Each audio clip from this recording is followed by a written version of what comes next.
Bonjour à tous. Aujourd'hui, la cérémonie que nous allons mettre en position latérale de sécurité sera celle des Oscars de 2016. Alors la cérémonie des Oscars de 2016, c'est un peu comme si les résultats d'une compétition sportive étaient avant tout dictés par le copinage et la pression médiatique plus que par le réel talent. En fait, c'est exactement ça les Oscars de 2016, la vacuité totale d'une institution qui se borne à récompenser un cinéma qui s'enfonce dans le classicisme et la bien-pensance sans jamais remettre en question les codes instaurés par ses pairs. Les Oscars de 2016, c'est donc la victoire de Spotlight face à des films comme Mad Max Fury Road ou The Revenant. La preuve flagrante que beaucoup plus que les prouesses techniques ou les partis pris de réalisation, des acteurs charismatiques et un sujet politiquement sulfureux suffisent à s'assurer une victoire confortable dans la tête des institutionnels. Les Oscars de 2016, c'est la dénégation totale des rôles de composition proposés par des acteurs comme Tom Hardy, Jennifer Jason Leigh ou Charlize Theron qui n'a même pas été nominé. Les Oscars de 2016, c'est enfin le sacre de DiCaprio et Ennio Morricone, tous les deux récompensés pour donner du pain au petit peuple des réseaux sociaux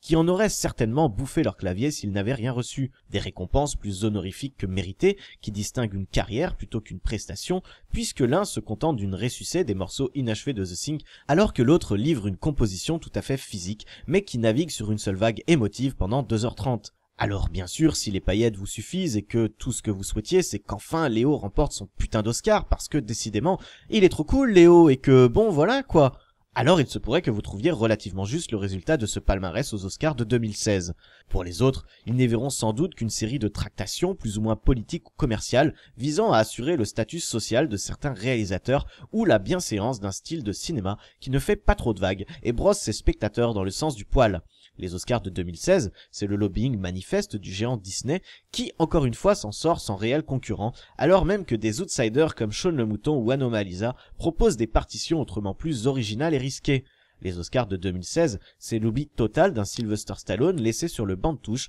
alors qu'il avait su donner un bon uppercut à la remise des Golden Globes et ce au bénéfice d'un Steven Spielberg qui ne pouvait décemment repartir bredouille de la cérémonie quand bien même son film est tout à fait mineur. Enfin, les Oscars de 2016, c'est surtout l'enfermement de Mad Max Fury Road à un rôle de simple petit exploit technique, une façon totalement malhonnête de nier son impact cinématographique en lui refusant les récompenses prestigieuses de meilleur film ou meilleur réalisateur. Peu importe qu'à la sortie de Fury Road, l'entièreté de la profession avait su chanter les louanges du film et de George Miller, cette posture prouve que le réalisateur australien est un véritable poil à gratter au cœur de la mécanique bien huilée du système hollywoodien. Tout ça pour dire que définitivement, Alejandro, même si j'aime beaucoup ton film, décidément non, tu ne méritais pas ce second Oscar. Witness, Georgie Boy!